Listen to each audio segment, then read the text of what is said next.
ఏదైతే అమెరికా చేసిందో ఆ దిగ్బంధనాన్ని లేకుండా చేస్తే ఈ ధరలన్నీ పడిపోతాయి. దానికి కృషి చేయకుండా పల్లెత్తు మాట్లాడకుండా ఈరోజు అమెరికాకి దాసోహం అయిపోయి సాష్టాంగ నమస్కారం చేస్తూ ఈరోజు ప్రజలు మిమ్మల్ని భరించమని చెప్తున్నారు. పొదుపు చర్యలు ఇప్పుడు జ్ఞాపకం వచ్చినాయి. అంతకుముందు పొదుపు చర్యలు జ్ఞాపకం రాలేదా?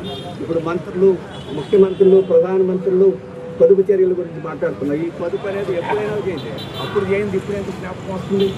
అలాగే ఈరోజు ఎరువుల వరకు, అలాగే డీజిల్ దొరకదు, గ్యాస్ దొరకదు. మీరు కొత్త పద్ధతులను అనుసరించండి, వర్క్ ఫ్రమ్ హోమ్ చేయండి, అలాగే యూరియా మానేసేయండి, విదేశీ ప్రయాణాలు మానేసేయండి, బంగారం కొనకుండా మానేసేయండి అని చెప్పండి. ఇవన్నీ మానేస్తే మన భారతదేశ ఆర్థిక వ్యవస్థ ఏముంది? భారతదేశం ఆర్థిక వ్యవస్థ పతనమైపోయిన తర్వాత, ఉత్పత్తి దెబ్బతింపోయిన తర్వాత మన ఉపాధి ఏమవుతుంది? ఒకవైపున ఉత్పత్తి చేయండి, అభివృద్ధి చేయండి అంటున్నారు. ఇప్పుడు ఉత్పత్తికి ఆటంకమయ్యే సలహాలు ఇస్తున్నారు. ఈ ఉత్పత్తికి ఆటంకమై, దేశానికి ఆటంకమై, ప్రజలకి నష్టం చేసే సలహాల కన్నా ఈరోజు వెంటనే యుద్ధం ఆపేదానికి కార్యక్రమం తీసుకోవడం మంచిది. దేశాలన్నీ తిరుగుతున్నాడు. ఈరోజు శాంతి కోసం దేశాలు తిరగడంలో, ఈరోజు యుద్ధంలో ఎవరైతే పార్టిసిపేట్ చేస్తున్నారో వాళ్ళకి మద్దతు ఇస్తానికి దేశాలు తిరుగుతున్నట్టు కనపడుతుంది. యుద్ధం ప్రారంభించే ముందు రోజు ఇజ్రాయెల్ వేశారు కాబట్టి ఆ దాడికి మన యొక్క ఆశీర్వాదం ఉన్నట్టుగా ఈరోజు ప్రజలు భావించే పరిస్థితి.